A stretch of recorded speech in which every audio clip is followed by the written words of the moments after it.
Mount Tabor കോളേജിൽ BEdന് പോകുന്ന അവസരത്തിൽ നമ്മുടെ ക്രൈസ്തവ സുഹൃത്തുക്കൾ എന്നെക്കൊണ്ട് ഈ മുസ്ലിം വേഷത്തിൽ ചെല്ലുന്നു. എന്താണ് ഈ മുസ്ലിം വേഷത്തിൽ ചെല്ലുന്നത് എന്ന് പിന്നെ അവർക്ക് ചിന്തയുണ്ട്. എന്നോട് നേരിട്ട് ചോദിക്കില്ല, പക്ഷേ ചിന്തയുണ്ട്. അങ്ങനെ ഞങ്ങൾ കുളിക്കാൻ ഇറങ്ങുന്ന അവസരത്തിൽ ഞാൻ ചിലപ്പോൾ പള്ളിയിൽ നിന്നാണ് വരുന്നത്, ചിലപ്പം കോളേജിൽ നിന്നാണ് ചെല്ലുന്നത്. കുളിക്കരയുടെ മുമ്പിലേക്ക് ചെല്ലുമ്പോൾ കോളേജിലെ ക്ലർക്കുമാരുണ്ടായിരിക്കും. എല്ലാവരും ക്രൈസ്തവ സുഹൃത്തുക്കളാണ്. അവരെല്ലാവരും ഉണ്ടായിരിക്കും. അവരുടെ ഓരോ ചോദ്യങ്ങൾ, നിങ്ങൾ എന്തിനാണ് ഇങ്ങനെയൊക്കെ ചെയ്യുന്നത്, അങ്ങനെയൊക്കെ ചെയ്യുന്നത്, ഇങ്ങനെ ചോദ്യം വരും. അതിനിടയ്ക്കൂടെ ഒരാൾ ചോദിച്ചു, നിങ്ങൾ എന്തിനാ ദൈവം തന്നതിൽ പാതി കൊണ്ട് കിടക്കുന്നത്, എന്തിനാ? ആ ചോദ്യം വന്നപ്പോൾ ഞാൻ വളരെ, എന്താണ് നിങ്ങൾ പറയുന്നത്, ദൈവം തന്നതിൽ പാതി കൊണ്ട് കിടക്കുന്നത് എന്തിനു വേണ്ടിയാണ്? നിങ്ങൾ അത് എൻ്റെ അടുത്തല്ലായിരുന്നല്ലോ ചോദിക്കേണ്ടത്, നിങ്ങളുടെ യേശുവിനോടല്ലേ ചോദിക്കേണ്ടത്. നിങ്ങളുടെ ബൈബിൾ ഇത്രാമത്തെ പേജ് എടുത്ത് നോക്കൂ, യോഹന്നാന്റെ ബൈബിൾ എടുത്ത് നോക്കൂ. Then on the 8th day they circumcised the child. ആ കുഞ്ഞിനെ സർക്കംസൈസ് ചെയ്തു, ആ കുഞ്ഞിനെ ചേലാക്രമം ചെയ്തു. 8ാമത്തെ ദിവസം. ഏത് കുഞ്ഞിനെയാണ്? യോഹന്നാൻ എന്ന കുഞ്ഞിനെ പ്രസവിക്കുമ്പോൾ 8ാമത്തെ ദിവസം അവർ സർക്കംസൈസ്ഡ് ദ ചൈൽഡ് എന്നെഴുതിയിരിക്കാം. അതും നിങ്ങൾക്ക് പറയുമ്പോൾ അത് യോഹന്നാനെയാണല്ലോ ചെയ്തതെന്ന് ചോദിച്ചപ്പോൾ ചിലപ്പോൾ നിങ്ങൾ തന്നെ വാദിച്ചേക്കാം. ഞാൻ തന്നെ പറഞ്ഞു അത് യോഹന്നാനെയാണെന്ന് നിങ്ങൾ വാദിച്ചേക്കാം. വേണ്ട, നിങ്ങളുടെ യേശുവിനെ തന്നെ എടുക്കും. അതിലിരിക്കുന്ന വാചകം ഞാൻ കാണിച്ചു കൊടുത്തു, ബൈബിളിൽ കാണിച്ചു കൊടുത്തു. Then on the 8th day they circumcised the child and gave the name Jesus. ആ കുഞ്ഞിനെ അവർ ചേലാകർമ്മം ചെയ്യുകയും ചേലാകർമ്മം എന്നല്ല, പരിച്ഛേദകർമ്മം ചെയ്യുകയും they circumcised the child and gave the name Jesus എന്ന പേര് കൊടുക്കുകയും ചെയ്തു എന്ന് ബൈബിൾ വാചകമാണ്. 8ാമത്തെ ദിവസം. അതെന്താണ്, എന്തിനു വേണ്ടിയാണ് അങ്ങനെ ചെയ്തത്, അതാരെയാണ് അങ്ങനെ ചെയ്തത് എന്നൊക്കെ ചോദിച്ചുകൊണ്ട് ഞാൻ അവരുടെ മുമ്പിൽ താർക്കികനായിട്ടല്ല, അങ്ങനെ ചോദിച്ചുകൊണ്ട് ആ വിഷയം വെച്ചുകൊണ്ട് ഫാദറോട് ഞാൻ ചോദിക്കൂ. ഫാദർ അവിടെ തന്നെയുണ്ട്, ബിഷപ്പ് അവിടെ തന്നെയുണ്ട്, പത്തനാപുരം മൗണ്ട് ടാബോർ കോളേജിലുണ്ട്. ശരി, ഞങ്ങൾ ഇപ്പോൾ പോയി ചോദിക്കാം. എൻ്റെ അടുത്ത് അവർ വിമർശിക്കത്തില്ല. കാരണം എന്താണെന്നറിയോ, ഞാൻ ബൈബിൾ ഗ്രന്ഥങ്ങളൊക്കെ നോക്കിക്കൊണ്ടും ഖുർആൻ ആയത്തുകൾ നോക്കിക്കൊണ്ടുമാണ് അവരോട് സംസാരിക്കുന്നതെന്ന് അവർക്കറിയാം. വെറുതെ വായിക്കുമ്പമായിട്ട് അവരോട് പറയില്ലെന്ന് എൻ്റെ ആ സുഹൃത്തുക്കൾക്കറിയാം. അതുകൊണ്ട് അവരുടെ അവരുടെ ഗുരുനാഥനോട് അവരുടെ പോയി ചോദിക്കുന്നതിന് വേണ്ടി അവരുടെ ഫാദറോടും ഫാദറുടെ മുകളിലുള്ള ബിഷപ്പിനോടും ചോദിക്കാൻ വേണ്ടി അവർ പോയി. അപ്പോൾ ബിഷപ്പിൻ്റെ വാചകം തിരിച്ചു വന്നപ്പോൾ ബിഷപ്പ് ഒരു പണ്ഡിതനാണെന്ന് മനസ്സിലായി. എന്നാൽ ബിഷപ്പ് പറഞ്ഞു, തർക്കിക്കില്ല, അദ്ദേഹത്തിനോട് തർക്കിക്കരുത്, അത് യാഥാർത്ഥ്യമാണ്. പരിച്ഛേദകർമ്മം എന്ന് പറയുന്നത് അവർ വിചാരിച്ചിരുന്നത്, പരിച്ഛേദകർമ്മം എന്ന് പറയുന്നത് ഏതാണ്ട് കാടിനീരിൽ കലക്കി എന്തോ ചെയ്തിട്ട് പരിച്ഛേദകർമ്മം ചെയ്യുകയാണെന്നാണ് വിചാരിച്ചിരുന്നത് അവർ. ആ പരിച്ഛേദകർമ്മം എന്ന് പറയുന്നത് ഇതാണ്, ഈ ഛേദകർമ്മം, പരിച്ഛേദം, അതായത് ലിംഗാഗ്രത്തിലെ തൊലി നീക്കലാണ് പരിച്ഛേദകർമ്മം എന്ന് പറയുന്നത്. അതുകൊണ്ട് അത് നീക്കിയതാണ്.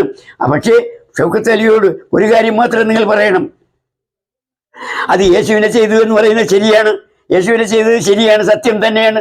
പക്ഷെ അത് യേശുവിൻ്റെ മതമല്ല, അത് യോഹന്നാൻ്റെ മതമല്ല, മോശായുടെ മതമായിരുന്നു. അതിന് മുൻപുള്ള മൂസാ നബിയുടെ എന്നാണ് അർത്ഥം. മൂസാ നബിയുടെ മതമായിരുന്നു, മോശയുടെ മതമായിരുന്നു എന്ന് ഷൗക്കത്ത് അലിയോടൊന്ന് പറഞ്ഞേക്കണം. അങ്ങനെ നമുക്ക് രക്ഷപ്പെടാം. അല്ലാതെ നിങ്ങൾ തർക്കിക്കില്ലേ എന്ന് അവർ പറഞ്ഞു. അവർ തിരിച്ചു തന്ന അതേപടി തന്നെ ആ വാചകം പറഞ്ഞു. ഇങ്ങനെ ബിഷപ്പ് തിരുമേനി പറഞ്ഞത് ഇങ്ങനെയാണ്. അപ്പം എനിക്ക് മനസ്സിലായി, ബിഷപ്പ് സാധാരണക്കാരനല്ല, നല്ലവണ്ണം പാണ്ഡിത്യമുള്ള ആളായിരുന്നു. അദ്ദേഹം അറബി ഗ്രന്ഥങ്ങളും വേദഗ്രന്ഥങ്ങളും ഒക്കെ കുറിച്ച് പാരായണം ചെയ്യുന്ന ബിഷപ്പായിരുന്നു അന്ന് കൊല്ലത്ത് ഉണ്ടായിരുന്നത്, പത്തനാപുരത്ത് ഉണ്ടായിരുന്നത് എന്നെനിക്ക് മനസ്സിലായി. അപ്പോഴേ അങ്ങനെ തിരക്കി അങ്ങനെ തന്നെ. എന്നാൽ പിന്നെ ഒരു കാര്യം എൻ്റെ അടുത്ത് വന്ന് തിരിച്ചു പറഞ്ഞപ്പോൾ ഞാൻ പറഞ്ഞു, എന്നാൽ പിന്നെ അദ്ദേഹത്തോട് പറയൂ, അങ്ങനെയാണെങ്കിൽ നിങ്ങളുടെ തർക്കം ഇങ്ങനെയാണെങ്കിൽ യോഹന്നാന് അത് ഏത് വേദം മോശയുടെ ആരാധനാക്രമമായിരുന്നു ആ ചെയ്തതെന്ന് നിങ്ങൾ പറയുന്നുവെങ്കിൽ പിന്നെ ജെൻഡയിൽസ് എന്നൊരു വിഭാഗത്തെ ചേലാക്രമം ചെയ്യാത്തത് കൊണ്ട്, പരിച്ഛേദകർമ്മം ചെയ്യാത്തത് കൊണ്ട് സഭയിൽ നിന്ന് നീക്കിയിരിക്കുന്നു എന്ന് ബൈബിൾ എടുത്ത് ഇന്ന ഭാഗം ബൈബിൾ എടുത്ത് നോക്കൂ. ജെൻഡയിൽസ് വിഭാഗത്തിനെ സഭയിൽ നിന്ന് നീക്കിയത് ചേലാകർമ്മം പരിച്ഛേദകർമ്മം ചെയ്യാത്തത് കൊണ്ടാണ്. അതെന്തിനു വേണ്ടിയാണെന്ന് ചോദിക്കൂ. അത് മോശയുടെ മതമാണോ, യേശുവിൻ്റെ മതമായിരുന്നോ നീക്കം ചെയ്തത്? അപ്പോൾ പിന്നെ പിന്നീട് അത് എന്ന് ചോദിച്ചതിന് ശേഷം പിന്നെ അവർ യാതൊരുത്തരും ഒന്നും പറഞ്ഞിട്ടില്ല, പറയാൻ ഒക്കുകയില്ല. ആ സാഹചര്യത്തിൽ എല്ലാവരും സുഹൃത്തുക്കൾ തന്നെയായിരുന്നു. പിന്നീട് അവരുടെ മുമ്പിൽ പിന്നെ കുറച്ച് ദിവസം കൂടെ അങ്ങോട്ട് കഴിഞ്ഞപ്പോൾ ആ സന്ദർഭം എങ്ങനെയാണ് വരുന്നത്, ആ സന്ദർഭം എങ്ങനെയാണ് വരുന്നത്, എൻ്റെ സുഹൃത്ത് ബന്ധം അങ്ങനെ തന്നെ വന്നിരുന്നതാണ്. പക്ഷേ അവരുടെ മുമ്പിൽ നമ്മൾ ഒരു മുസ്ലിം വേഷധാരിയായി മുസ്ലിം പണ്ഡിതനായി വരുമ്പോൾ ക്രൈസ്തവരുമായിട്ടുള്ള അകൽച്ച ഉണ്ടല്ലോ എന്ന ചിന്തയിലായിരുന്നു അവർ വന്നിരുന്നത്. പക്ഷേ പിന്നെ കോളേജ് വിടാൻ കാലമായി വരുന്നു. അപ്പോൾ ഒരു മാഗസീൻ കോളേജ് പ്രസിദ്ധീകരിക്കണം. അതിന് പത്തനാപുരം മൗണ്ട് ടാബോർ കോളേജ് ഒരു മാഗസീൻ പ്രസിദ്ധീകരിക്കുന്നതിന് തയ്യാറായി. അപ്പോൾ അത് നോട്ടീസ് ബോർഡിലിട്ടു. ഒരു കവിതയോ ലേഖനങ്ങളോ എന്തെങ്കിലും ഉണ്ടെങ്കിൽ ആ മാഗസീനിലേക്ക് അധ്യാപക വിദ്യാർത്ഥികളുടെ ഉണ്ടെങ്കിൽ തരണം എന്ന് എഴുതിയിട്ടിരുന്നു. ഞാൻ പിറ്റേ ദിവസം തന്നെ ഒരു കവിത എഴുതി കൊടുത്തു. അതിൽ ഒരു കവിത ഇടയിലുണ്ടായിരുന്നു. കവിതയെ അവർ വായിച്ചു, ഓരോ വരികളും വായിച്ചു. ആത്മീയ ബോധം ചിന്തി വികസിച്ച് നിൽക്കുന്ന, ആത്മീയ ബോധത്തെ വികസിപ്പിച്ചെടുക്കുന്ന തൂലികയോടെന്ന കവിത. ചെറുതൂലിക മുനയെ നിൻ തെരിചലനം പുറമേ എന്ത് ആദ്യം പറയുന്ന ആ വാചകം, അതിങ്ങനെ എഴുതിയിരിക്കുന്ന ഒരു കവിത. ആ കവിത വായിച്ചതിന് ശേഷം അവരുടെ മനസ്സ് തന്നെത്താൻ മാറി. പണ്ഡിതന്മാരായിരുന്നു അവർ. അവരുടെ മനസ്സ് തന്നെത്താൻ മാറിക്കൊണ്ട് എന്നെ വിളിപ്പിക്കണമെന്ന് പറഞ്ഞു. എന്നെ വിളിപ്പിച്ചു, ഓഫീസിലേക്ക് വിളിപ്പിച്ചു. എൻ്റെ അടുത്ത് പറഞ്ഞു, ഞങ്ങൾ ക്ഷമ ചോദിക്കുകയാണ്. സാറിനെ സംബന്ധിച്ച്, ഷൗക്കത്ത് അലി സാറിനെ സംബന്ധിച്ച് ഞങ്ങൾ മനസ്സിലാക്കിയിരുന്നത് വേറെ ഒരു ചിന്തയിലായിരുന്നു. ഞങ്ങൾക്ക് ഈ കവിത കണ്ടപ്പോൾ സാറിൻ്റെ ആത്മീയ ബന്ധം എന്താണെന്ന് മനസ്സിലായി, ആത്മീയ ബോധം എന്താണെന്ന് മനസ്സിലായി. ചെറുതൂലിക മുനയെ നിൻ തിരിചലനം പുറമേ എന്ന് പറയുന്ന പുറമേ എന്നുള്ള ആ കവിത, പുറമേ കാണിക്കുന്ന, അത് മാത്രമല്ല അകമേ അപ്പോഴുണ്ട്. അകമീയമായി ആത്മീയമായി ഒരുപാട് കാര്യങ്ങൾ എഴുതിയിരിക്കുന്നത്, ആത്മീയമായി ഒരുപാട് കാര്യങ്ങൾ വികസിപ്പിക്കാൻ അർത്ഥം കൊടുത്തിരിക്കുന്ന കവിത വരികൾ ഞങ്ങൾ ഇതിൽ കണ്ടു. അത് സാധാരണക്കാർക്ക് എഴുതാൻ പറ്റുന്നതല്ല, സാധാരണക്കാർക്ക് ചിന്തിക്കാൻ പറ്റുന്നതല്ല, സാധാരണക്കാർക്ക് കണ്ടുപിടിക്കാൻ പറ്റുന്നതല്ല. അതുപോലുള്ള ആത്മീയ ചിന്ത വികസിച്ച് നിൽക്കുന്ന ഒരു വ്യക്തിയാണ് സാറെന്ന് ഞങ്ങൾക്ക് മനസ്സിലായി. അതുകൊണ്ട് ക്ഷമിക്കണം, ഞങ്ങൾ തെറ്റിദ്ധരിച്ചു പോയത് ക്ഷമിക്കണം. അന്ന് മുതൽ അവരെല്ലാവരും എൻ്റെ കൂട്ടുകാരായി മാറുകയും എനിക്ക് എന്തെല്ലാം പ്രോത്സാഹനങ്ങൾ വേണോ പത്തനാപുരം മൗണ്ട് ടാബോർ കോളേജിൽ നിന്ന് തരികയും ചെയ്തിരുന്നു. 50 വർഷം കഴിഞ്ഞപ്പോൾ ഞാൻ വീണ്ടും ചെന്ന് എൻ്റെ കയ്യിൽ നിന്ന്, ഞാൻ ഇവിടുത്തെ വിദ്യാർത്ഥിയായിരുന്നു, 50 കൊല്ലം കഴിഞ്ഞപ്പോൾ ഞാൻ ചെല്ലുകയാണ്. ഇപ്പോഴും ഈയിടെ ഒരു 2 കൊല്ലത്തേക്ക് മുമ്പും എന്നെ പരിചയമുള്ളവരാരുമില്ല. ചെറുപ്പക്കാർ ആൺകുട്ടികൾ എല്ലാം ക്ലാർക്കുമാരായിട്ടിരിക്കുകയാണ്. ഞാൻ അവിടെ ചെന്നു, അവരിങ്ങനെ നോക്കിക്കൊണ്ട് നിൽക്കുകയാണ്. ഞാനിവിടെ 50 കൊല്ലം മുമ്പ് ഒരു അധ്യാപക വിദ്യാർത്ഥിയായിട്ട് വന്നതാണ് മൗണ്ട് ടാബോർ കോളേജിൽ. ഇവിടുത്തെ മാഗസീനിൽ ഞാനൊരു ലേഖനം തൂലികയോടെന്നൊരു ലേഖനം ഞാൻ എഴുതിയിരുന്നു. അത് ഞാൻ നോക്കിയിട്ട് എൻ്റെ കയ്യിൽ കാണുന്നില്ല. ഞാനൊരു പുസ്തകം എഴുതാൻ പോകുന്നു. ആ കവിത എനിക്ക് പുസ്തകത്തിൽ ചേർക്കണമായിരുന്നു, അതുകൊണ്ട് ഞാൻ വന്നതാണെന്ന് ഞാൻ പറഞ്ഞു. അപ്പോൾ എന്താണ് ആ കവിതയുടെ പേര്? അപ്പോൾ അവർ ഓടി എഴുന്നേറ്റ്, 50 കൊല്ലം മുമ്പ് വിദ്യാർത്ഥിയോ, അതുകൊണ്ട് എല്ലാവരും അങ്ങ് ഓടി എഴുന്നേറ്റ്. ഇതെന്തായി പറയുന്നത്? 50 കൊല്ലം മുമ്പ് വിദ്യാർത്ഥി പിന്നെ ഇവിടെ പഠിക്കാൻ BEd പഠിക്കാൻ വന്നിരുന്നു. അവരെല്ലാവരും ഓടി എഴുന്നേറ്റിട്ട് പിന്നെ പെൺപിള്ളേർ ക്ലർക്കുമാർ, ആൺപിള്ളേർ ക്ലർക്കുമാർ എല്ലാവരും എഴുന്നേറ്റ്. അപ്പോൾ ഞങ്ങൾക്ക് എടുത്തു തരാം. പിന്നെ അത് എൻ്റെ പേരെന്തായിരുന്നു? തൂലികയോട്, ഏത് വർഷത്തിൽ, ഇന്ന വർഷം. അതുകൊണ്ട് പിന്നെ സെഷൻ വിളിച്ച്, അവിടുത്തെ സ്റ്റാഫിനെ വിളിച്ച് പിന്നെ ഈ മാസിക എടുത്തുകൊണ്ട് വരണം പെട്ടെന്ന്. അവർ ഓടി 2ാമത്തെ നിലയിലേക്ക് കയറി 5 മിനിറ്റിനകം ഈ പുസ്തകം കൊണ്ട് നമ്മുടെ മുമ്പിൽ വന്നു. ഇതാണ് കവിത, അതായത് 1900 ഇത്രയിലുള്ള ആ കവിത എന്ന് പറഞ്ഞുകൊണ്ട് എടുത്തു തന്നു, എൻ്റെ കയ്യിൽ എടുത്തു തന്നു. അതുകൊണ്ട് വന്ന് ഞാൻ ചേർക്കുകയും ചെയ്തു. നമ്മുടെ തൂലികയോടെന്ന പേരിൽ തന്നെ എൻ്റെ പിന്നെ കവിതാ സമാഹാരത്തിൽ അത് ചേർത്തിട്ടുണ്ട്. അള്ളാഹുവിൻ്റെ തൗഫീഖോടുകൂടി അതും 6 വർഷം കഴിഞ്ഞിരിക്കുകയാണ്. റഹ്മാനായ റബ്ബ്, കാരുണ്യമുള്ള റബ്ബ്, ആ സത്യസന്ധമായ ചിന്തകളിൽ എൻ്റെ സുഹൃത്തുക്കളെല്ലാം നിരന്ന് എന്നോട് വന്നതിൽ എനിക്ക് വളരെ ആത്മാർത്ഥതയുണ്ടായി. ഇതുപോലുള്ള കുരിയാട് ഉസ്താദ് പോലുള്ള ഒരുപാട് ഉസ്താദുമാർ അന്ന് ഉണ്ടായിരുന്നു. കുരിയാട് ഉസ്താദിൻ്റെ വാപ്പ എന്ന് പറയുന്നത് ഞാൻ താമസിച്ചിരുന്ന മേപ്പാടി പള്ളിയിൽ ഖാദിയായിട്ട് പിന്നീട് വന്നതാണ്. അതൊക്കെ പിന്നീട് വന്നതാണ്. അതിന് മുൻപാണ്, അതിന് കുറേ വർഷങ്ങൾക്ക് മുമ്പാണ് ഞാൻ അവിടെ ചെന്നിരുന്നത്. അവരെല്ലാവരും അതുപോലെ എന്നെ സ്നേഹിച്ചിരുന്നവരാണ്.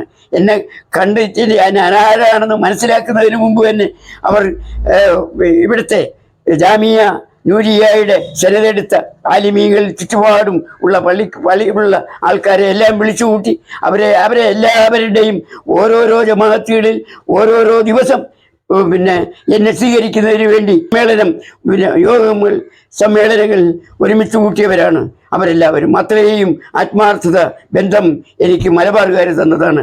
അതുപോലെ കുരിയാട് ഉസ്താദിൻ്റെ കണ്ണൂറാണ് എൻ്റെ ശേഖര അബ്ദുൽ മുസ്ലിയാർ ഷാദിരി അവരുടെ ജന്മനാട് കണ്ണൂറാണ്. അവിടെ നിന്നാണ് ഷാദിരി റാത്തീബ് ഇവിടെ കൊണ്ടുവന്ന് ഇവിടെ തരികയും ഇജാസത്ത് തരികയും വളരെ വിചിത്രമായി ഒരുപാട് പേര് മലബാർ ഭാഗത്ത് നിന്ന് കണ്ണൂർ ഭാഗത്ത് നിന്നൊക്കെ ഷാദിരി റാത്തീബിൻ്റെ പേരിൽ ഇജാസത്ത് വാങ്ങുന്നതിന് വേണ്ടി എൻ്റെ അടുത്തേക്ക് വരുന്നുണ്ട്. ഇവിടെ തന്നെ വരുന്നുണ്ട്, ഈ വീട്ടിൽ തന്നെ വരുന്നുണ്ട്.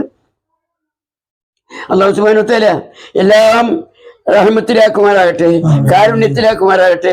നമ്മളെല്ലാവരുടെയും കൂട്ടുകുടുംബ ബന്ധങ്ങളെല്ലാം സ്നേഹബന്ധങ്ങളെല്ലാം അള്ളാഹു സ്നേഹസമ്പൂർണ്ണമാക്കി തരികയും ജന്നാത്തുൽ ഫിർദൗസിന് വേണ്ടിയുള്ള ജന്നാത്തുൽ ഫിർദൗസിന്റെ അഹ്ലുകാരാക്കി നമ്മളെല്ലാവരെയും വളർത്തുകയും ചെയ്യുമാറാകട്ടെ. ആമീൻ യാ റബ്ബൽ ആലമീൻ. എൻ്റെ ഭാര്യ അസുഖം ബാധിച്ച 2 വിരൽ എടുത്തിട്ട് ആ രോഗത്തിൽ, അതായത് എൻ്റെ രോഗം ശിവയായി റാഹത്തായി ഞാൻ വരുന്ന സന്ദർഭത്തിലാണ് അവർ വീഴ്ചയിൽ വീഴുന്നത്.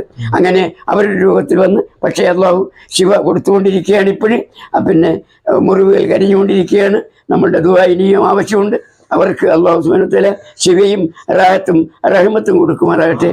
അതുകൊണ്ട് ഉസ്താദിനോടും മറ്റൊരു കുരിയാട് ഉസ്താദിനോടും മറ്റുള്ള സുഹൃത്തുക്കളോടും അവർക്ക് വേണ്ടി ദുആ ചെയ്യണമെന്ന് പറയുകയാണ്. അവർ ദുആ പ്രേമിയാണ്. ദുആ വേണം എന്ന് പറയുന്നത് എപ്പോഴും. ചെറുപ്പത്തിൽ അവർ കുറേ വർഷങ്ങൾക്ക് മുമ്പ് അവർ മക്കത്ത് വേണമെന്ന് പറഞ്ഞുകൊണ്ട് നിങ്ങൾ ദുആ ചെയ്യണേ എന്ന് പറഞ്ഞു. നിങ്ങൾ ഒരു ഭാഷയും കയ്യിലില്ല, ദുആ ചെയ്യണം, ദുആ ചെയ്താൽ മാത്രം മതി. അങ്ങനെ എല്ലാവരും ദുആ ചെയ്ത് അന്നേരമാണ് ഒരു മോള് വിളിക്കുന്ന, ഉമ്മ നിങ്ങൾ ഫോണിൽ വിളിക്കുന്ന, നിങ്ങളെല്ലാവരും ദുആ ചെയ്യണമെന്ന് പറയുന്ന മക്കത്ത് പോകണമെന്ന് പറഞ്ഞ് ഞങ്ങളെല്ലാവരും കൂടെ നിങ്ങളെ അയക്കാൻ പോവുകയാണ്. അതുകൊണ്ട് പോയിക്കോ.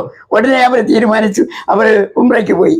അള്ളാഹുവിൻ്റെ വിധി നോക്കണം. അള്ളാഹുവിൻ്റെ ആ സ്നേഹം, അതിന് പകരം അവിടെ ദുആയ്ക്ക് സ്നേഹമുള്ളവർക്ക് അള്ളാഹു സുബ്ഹാനഹു വ തആല കൊടുത്താണ്. അതുപോലെ ഇപ്പോഴെന്നെ വിളിച്ചു പറഞ്ഞു ദുആ എടുക്കാൻ കുരിയാട് ഉസ്താദിനോട് പറയണേ എന്ന് പ്രത്യേകമായി പറഞ്ഞതാണ്. അത് ഞാൻ അറിയിക്കുകയും ചെയ്യുകയാണ്. അള്ളാഹു സുബ്ഹാനഹു വ തആല നമ്മുടെ ദുആകളെല്ലാം സ്വീകരിച്ചു തരം ചെയ്യുമാറാട്ടെ. നമുക്കെല്ലാവർക്കും റഹ്മത്തും റാഹത്തും തെരുമാറാട്ടെ. നമ്മുടെ സന്താനങ്ങളെല്ലാം സ്വർഗത്തിൻ്റെ സന്താനങ്ങളാക്കി അള്ളാഹു നമുക്ക് തെരുമാറാകട്ടെ. നമ്മളെയും നമ്മുടെ സന്താനങ്ങളെയും നമ്മുടെ സഹോദരികളെയും എല്ലാവരെയും അള്ളാഹു സുബ്ഹാനഹു വ തആല ജന്നാത്തുൽ ഫിർദൗസിന്റെ അങ്ങിൽപ്പെടുത്തി ആനന്ദകരമായ ജീവിതം നമുക്ക് റാഹത്ത് പെരുമാറട്ടെ. നമ്മുടെ ദുനിയവിയായ ജീവിതങ്ങൾ നമ്മളെ മരിപ്പിക്കുന്ന ആ സന്ദർഭം വരെയും അള്ളാഹു റാഹത്തായ ജീവിതം തരികയും മരിപ്പിക്കുന്ന അവസരത്തിൽ റാഹത്തായ മരണം ലാ ഇലാഹ ഇല്ലല്ലാഹു എന്ന് പറഞ്ഞു മരിക്കുവാനുള്ള തൗഫീഖ് അള്ളാഹു സുബ്ഹാനഹു വ തആല നമുക്ക് തരികയും ചെയ്യുമാറാകട്ടെ. ആമീൻ യാ റബ്ബൽ ആലമീൻ. അതുപോലെ അബ്ദുസ്സലാം മൗലവി അബ്ദുസ്സലാം മുസ്ലിയാർ ഇവിടെ വന്ന് ഇതെല്ലാം എടുത്തു. അത് തന്നെ അള്ളാഹുവിൻ്റെ ഒരു തൗഫീഖാണ്. കുരിയാട് ഉസ്താദ് ഇവിടെ വരുമെന്നോ ഞാനിവിടെ ഉണ്ടായിരിക്കുമെന്നോ ഇങ്ങനെ പറയാൻ സാധിക്കുമെന്നോ ഒന്നും ചിന്തിക്കാതെ ഇരിക്കുന്ന ഒരു സന്ദർഭത്തിൽ അള്ളാഹു തന്നിരിക്കുന്ന അദ്ദേഹത്തിൻ്റെ ആത്മാർത്ഥതയാണ്. അള്ളാഹു അദ്ദേഹം ചെല്ലുന്നിടത്തെല്ലാം ഈ വിദ്യാഭ്യാസ മേഖല വിദ്യാർത്ഥികളെ ഉയർത്തണം, വിദ്യാർത്ഥികൾ പഠിക്കണം എന്ന് പറഞ്ഞുകൊണ്ട് ഇറങ്ങി നടക്കുന്ന ഒരു വ്യക്തിയായിരുന്നു. അദ്ദേഹത്തിൻ്റെ ആ ചിന്തയെ അള്ളാഹു അങ്ങനെ വളർത്തിക്കൊടുത്തു, ആത്മാർത്ഥത വളർത്തിക്കൊടുത്തു. വേറെ ഒന്നിലുമല്ല, ഉലമാക്കളോടുള്ള ബന്ധം അങ്ങനെ കൊടുത്തുകൊണ്ട് വിദ്യാർത്ഥികൾക്ക് സേവനം ചെയ്യുന്നതിന് വേണ്ടി അള്ളാഹു കൊടുത്തിരിക്കുന്ന ഒരു തൗഫീഖാണ്. ഇത് തന്നെ അള്ളാഹു ചെയ്തിരിക്കുന്ന ഒരു തൗഫീഖാണ്. ബഹുമാനപ്പെട്ട ആലിം സൈനുദ്ദീൻ ഉസ്താദ് സൈനുദ്ദീൻ ബാക്കവി അവർ സൈനുദ്ദീൻ മഖ്ദൂമിന്റെ പേരാണ് അപ്പോൾ ഉടനെ എൻ്റെ വായിലേക്ക് വരുന്നത്. ഈ കേരളത്തെ ആകമാനം സൈനുദ്ദീൻ മഖ്ദൂം എന്ന് പറഞ്ഞിരുന്നാൽ ഈ കേരളത്തെ ആകമാനം ഇസ്ലാമികമായ ബന്ധാവിൽ ഉയർത്തിയിരിക്കുന്ന ഒരു മഹാനവറുകളാണ്. സൈനുദ്ദീൻ ബാക്കവിയുടെ പേര് പറയുന്ന അവസരത്തിൽ അതിനു മുമ്പേ എൻ്റെ ഹൃദയത്തിൽ ഓടി വരുന്നത് സൈനുദ്ദീൻ മഖ്ദൂമിന്റെ പേരാണ്. അങ്ങനെ അള്ളാഹു ബന്ധപ്പെടുത്തിയിരിക്കുന്ന ഒരു നാമമാണ് അത്. അങ്ങനെ അദ്ദേഹത്തിൻ്റെ പേരും ഇവിടെ ഒന്നിച്ചു മറ്റ് അബ്ദുസ്സലാം മുസ്ലിയാരെ ഇവിടെ കൊണ്ടുവരികയും ചെയ്തു. ഇതുകളെല്ലാം ഒന്നിപ്പിക്കുന്നതിന് വേണ്ടിയുള്ള പദ്ധതികളെല്ലാം അള്ളാഹു തരികയും ചെയ്തു. അള്ളാഹുവേ, ഇതിന് ഞങ്ങൾക്ക് എല്ലാവർക്കും നീ റഹ്മത്ത് തരണമേ. ഈ അബ്ദുസ്സലാം മുസ്ലിയാർക്കും അദ്ദേഹത്തിന്റെ നല്ല ചിന്തകൾക്കെല്ലാം നീ ധാരാളമായ കൂലികൾ, ധാരാളമായ സവാബുകൾ കൊടുക്കണമേ. ഞങ്ങൾക്ക് എല്ലാവർക്കും നീ ജന്നാത്തുൽ ഫിർദൗസ് തരികയും ഞങ്ങളുടെ പ്രവർത്തന മേഖലകളെല്ലാം വളർത്തി തരികയും സന്തോഷകരമാക്കി തരികയും ചെയ്യണമേ. ആമീൻ യാ റബ്ബൽ ആലമീൻ. ആമീൻ യാ റബ്ബൽ ആലമീൻ. ആമീൻ യാ റബ്ബൽ ആലമീൻ. അസ്സലാമു അലൈക്കും വറഹ്മത്തുള്ളാഹി വബറകാതുഹു.